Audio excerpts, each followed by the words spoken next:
Laura Lala Key, and it is February the 17th. And it's my birthday week. It is my birthday week. I will be the double digits, 55, on Sunday, February 23rd. And I wanted to reflect upon my life and share some of the things that I have learned and also share some of the fears that I have. A lot of the times as we get older, we start to really look at our mortality, and it can get a little scary sometimes. My birth mother, Joyce, did not see 60. A lot of her brothers and sisters also did not see 60, or didn't get very much far from 60. And so coming up on 55, it really makes you think and it really makes you reflect upon your journey. So there are a few things that I definitely want to share with you, and some of them may resonate with you and others may not. And sometimes I wonder, do I share too much? I don't think that I share too much. What I think is that at some point, we all have to feel a connection. And sometimes we feel like we are walking this path alone, and this journey alone, even though you have a life partner, which I do. I love my husband. Oh, Lord, baby, let me tell you something. Light of my life is having my husband. But still, yet, we are on this journey alone because we are supposed to be walking in our life purpose. So here are some things that I have come up with to discuss today. At the age of 3, my birth mother left me with my aunt. And so moving forward, I will call my birth mother Joyce. And when I say mama, I mean the mama that raised me. And at that time, she did what was best for me and for her. I have no animosity toward that action. Because when I look back over my life, I see that I was very blessed to be in the situation that I was in and to be raised by who I was raised by. And so I have no regrets about that. But growing up, it was hard. It was hard to deal with. I got teased a lot because a lot of the people in the neighborhood were my cousins and family. I got teased a lot. Kids they don't know they're being cruel, your mama left you type of stuff. But overall, I was in the best tribe that I could ever be in because I love my family. And I mean all of my family, cousins, uncles, aunts, friends in the neighborhood. I grew up in a great environment and we had beautiful adventures. But I also got teased a lot for having a white mother, Joyce. And that was tough because I always wanted to fit in. I was constantly doing things to fit in or to look a little more like them. And as you could tell, I'm very fair complected. So that meant going outside with some baby oil, trying to darken up whenever I can. I even put makeup on to my detriment earlier on in my years because my mama did not, I was not allowed to do that. So I would sneak to put on makeup and stuff to go to school. And it was basically just trying my best to kind of fit in with the crowd, the darker shadows and things of that nature. Would I change that today? No, I can't. I didn't choose who my birth mother was going to be. I didn't choose who my birth father was going to be. But my journey made me go through it a lot. And it wasn't until I can say 35, 40, that I embraced who I am. And that included the way that I looked. You're never going to fit other people's molds. That's the lesson. You have to accept yourself where you are in this moment. You cannot go back and change things. The past is just that, it's the past. So the past is a learning lesson, and you have to use it as a launching pad. And yes, does it hurt? It does. It hurts. It hurts sometimes. But if you step into that power and you learn to embrace yourself through and through, then you will find that life becomes a little easier because you no longer are trying to fit in that mold. You are no longer trying to fit in other people's boxes because other people's boxes will never be enough for you. For them, they're always going to want you to be this, that, this, that. And so even if you did achieve that thing, it's still not going to be enough for others. So it has to be enough for you. Because of that, I struggled a lot with my weight as well as some other things that I won't be discussing on this broadcast because there are many other life things that I went through that I'm just not really ready to share with others. And that's okay too. Not everything needs to be said. But a lot of that caused me to fall on to food for comfort. And most of my life, I ate way more. I'm a sugar fanatic. And so majority of my life has been battling the scale. My highest weight was 285 pounds, probably a little higher than that. That was probably just a day that I decided that I was going to look at the scale. But that's damn near close to 300 pounds. And I hated myself for that. I always longed to be thinner. I would fail a lot with that because anytime that I became emotional or something was upsetting me or just didn't like the way things were going, I would turn to food. And it took me a long time to see that food is not the comfort that I need. Do I still battle with that? I do. But I have lost a total of 135 pounds. And I have once again gained a little bit back. But I also have stopped in my tracks and I know what to do that. And what I found is my weight and my addiction to food is directly attached to my emotions. Most of you know I have lost my two younger sisters to a drunk driver in 2023. I was at my lowest weight at that time. I had actually gotten down to like 135 pounds, which wasn't healthy. So I had to gain some of that back. Not for me. 135, I look like a scary skeleton. But for a while, I was able to hold on to my weight. But then as we moved along in the case, and I just kept hitting frustration after frustration after frustration, I settled into some depression. And I am prone to depression. So I comforted myself with food. I still kept the exercise up.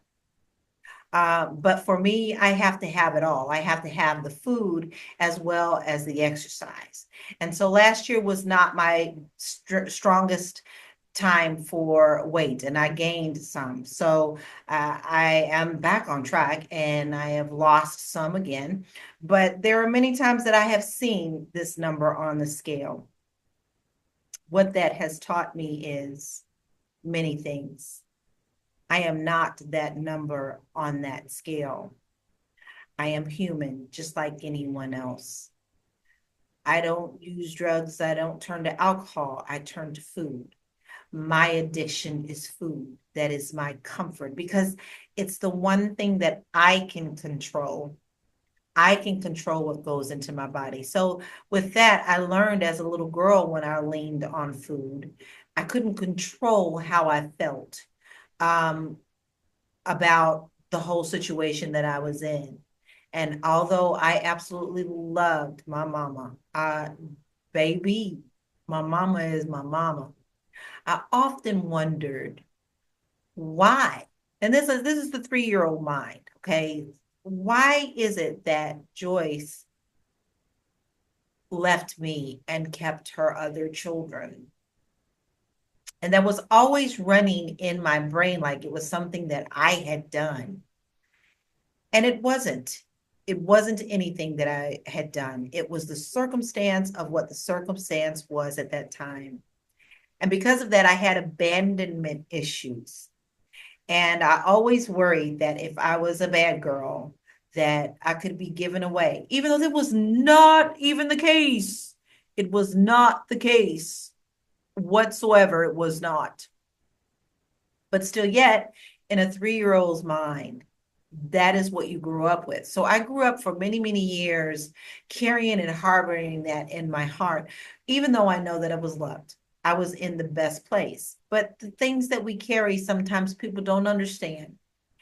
And I share that story with you because maybe you are battling something that the world doesn't see.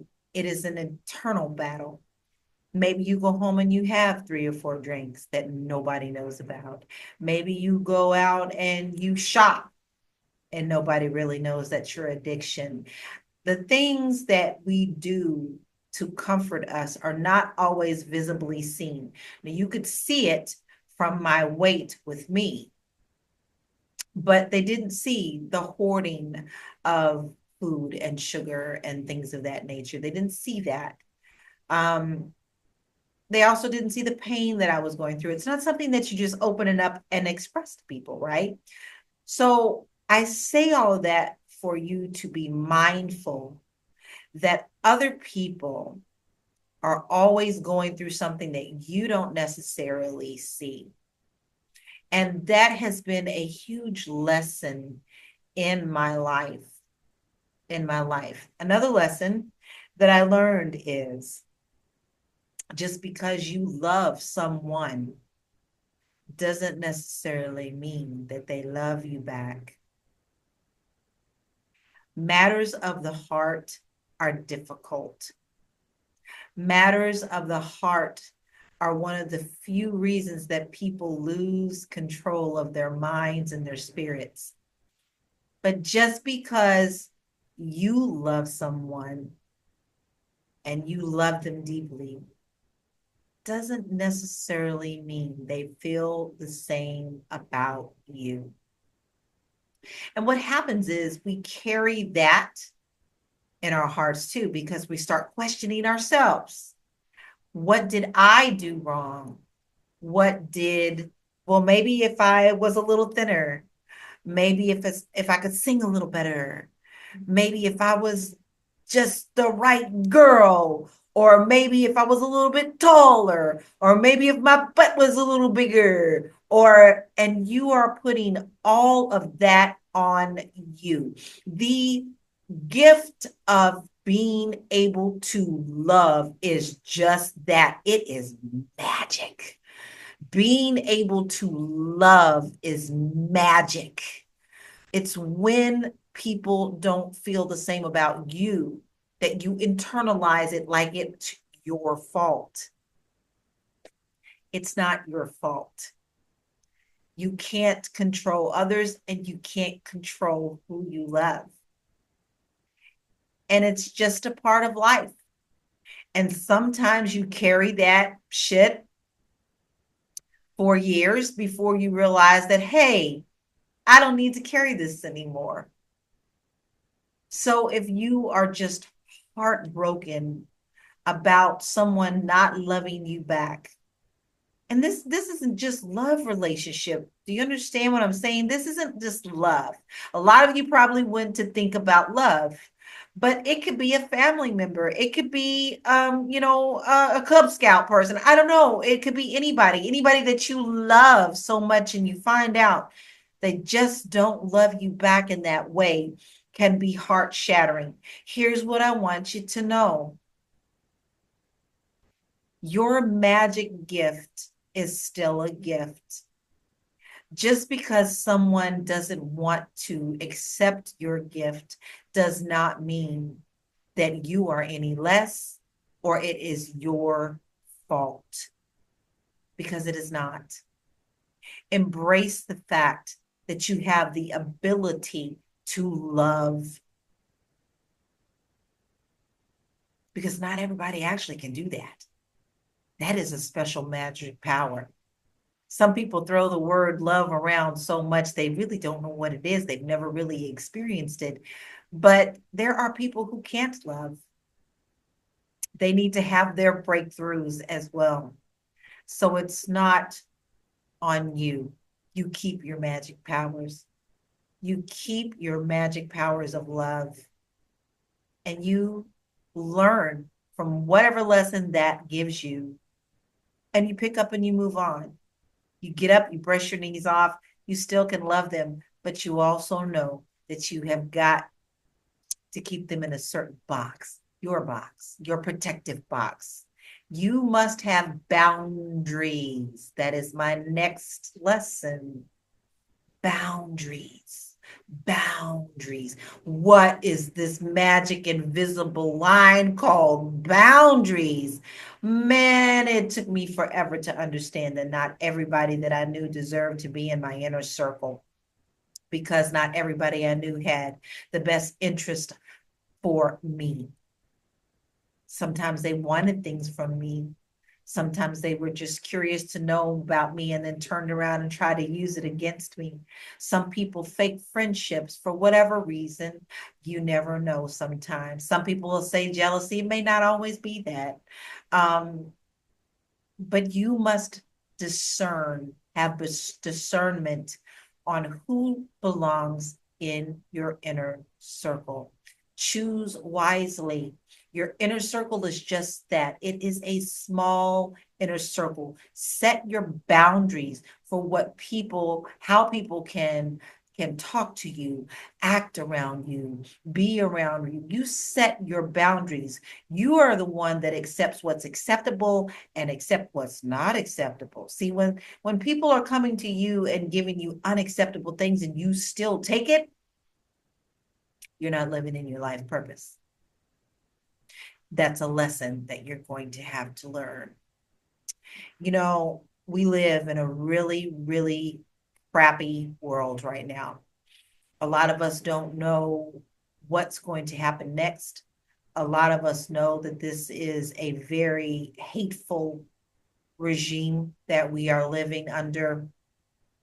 And those that support that, if you don't support that, try to tell you that it's okay. We still can be friends. We still can.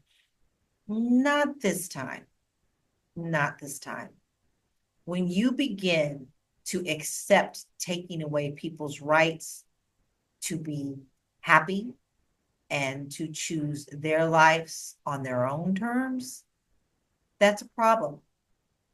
So you have to really be concerned about who you let your inner circle in, and the thought processes that are around you.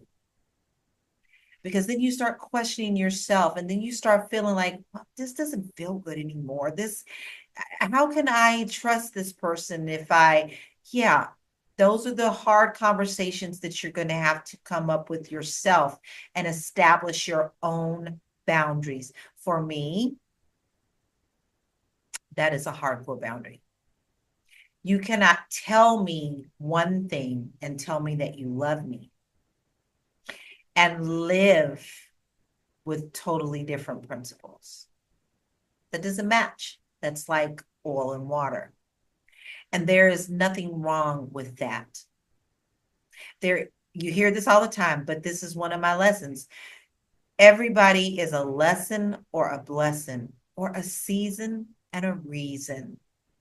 Just because you grew up with that best friend at 6 doesn't necessarily mean that that friend is still in your inner circle at 30. You have to understand and be okay with that. Life lessons. Life lessons. Another thing that I learned is material things are just that. I reflect. I think I was in my 30s when I first started doing vision boards. And my first vision board was so chock full, it took me weeks to finish it. I got a big board. Didn't even start with a small board. Started with a big board. I had cars, I had houses, I had money, I had, me singing. I had all those things and then, I was really going for those things. And a lot of the times I felt like I couldn't reach those goals. And it wasn't because I couldn't reach them, but maybe they just really weren't what I wanted. I had to reflect on if I really wanted those things. So my vision board from 30 looks totally different than what it does at soon to be 55. Matter of fact, my vision board only has like 4 or 5 things on it. I don't need the fancy cars. I don't need the $1 million houses, nor do I really want them. What I want in my life is quality relationships, laughter, fun, adventure, my personal goals, and stepping back into my power of singing and being what I am, which is a vocalist. A vocalist. I just happen to do real estate. And I happen to love that too. But my purpose is I'm here to sing. So most people will say, yeah, you're double nickels now, girl. Let it go. I will not. Because my heart and my soul will not rest until I do it. And do I need to be on a world stage? No, I don't.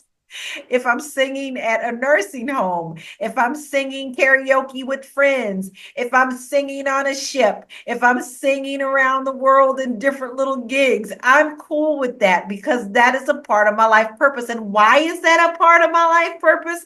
Because as long as I am being the light within my light, then I'm living in my life purpose. I'm enjoying singing. I'm enjoying loving what I'm doing, but I'm also putting a smile on other people's faces. And who knows, maybe I inspire them. See, it's about iron sharpening iron. When you live in your purpose, you help light the way for other people. Living in your purpose sometimes takes a while to get to. It took me a while. And that brings me to another point.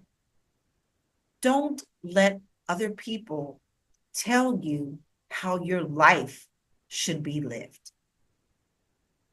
Sometimes they have really great intentions for you. They really do. And I had my son at the age of 16, and I was told that I no longer could sing. I couldn't travel the world. I had to be a mother. I had to go take these magical classes to become a secretary. And I did everything that they told me to do, being the good girl who had gotten into some trouble. Um, and I was never happy. Love my son. He is amazing. But my life was pretty dim because I had stopped singing and I had stopped believing that the things that I really wanted to do in my life was sing and travel the world and bring happiness to people through song was no longer attainable nor acceptable. And I no longer believe that. Don't let other people dictate how your life goes. They may have beautiful intentions. My mama did not want to hurt me, but she wanted me to also be strong and knowing that I had to take care of myself and this little one, right? So don't let other people dictate to you how your life should be run. Another thing that I have learned is you don't always have to be happy.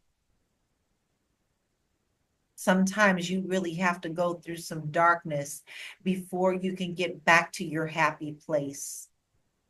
These last 2 years of struggling for justice for my sisters has been one of the hardest things that I have gone through. Every time I think gotten to the light, every time that I think that we have gotten somewhere, every time we come to a court case, I get so gung ho. We got to get it done. We got to get it done. We got to get it done. And I've come up to so much corruption, so much corruption and injustice that it takes me down. And in that unhappiness, in that depression, there is still places of joy.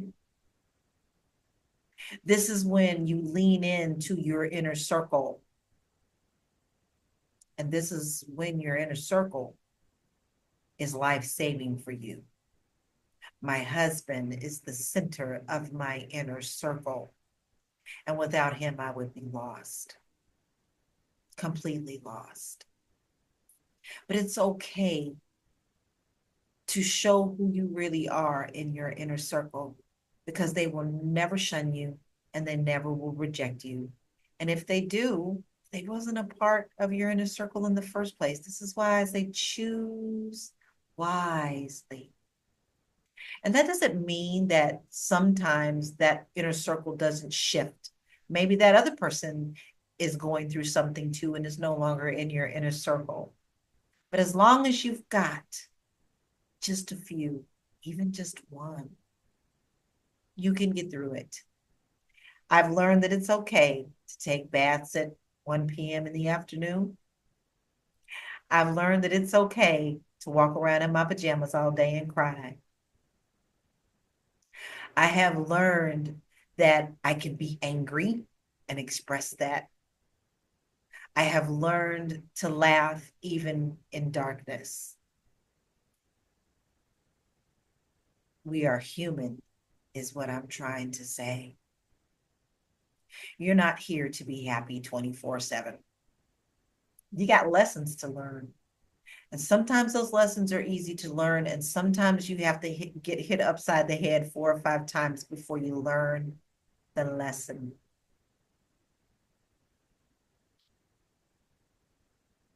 Overall, I am blessed.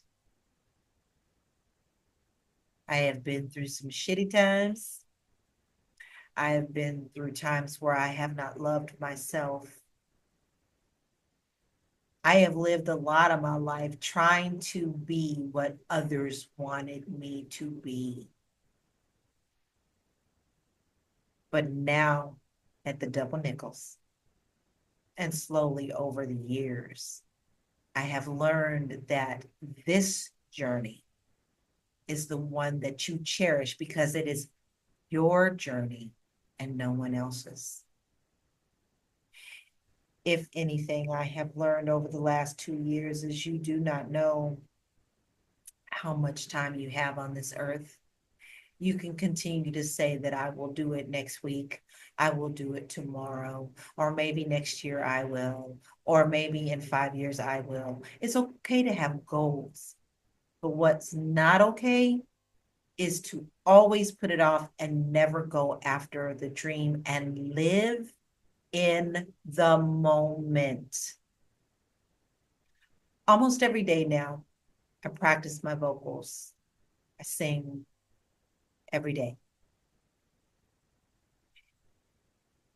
And the more and more I do it, the more and more sunshine shines in my heart.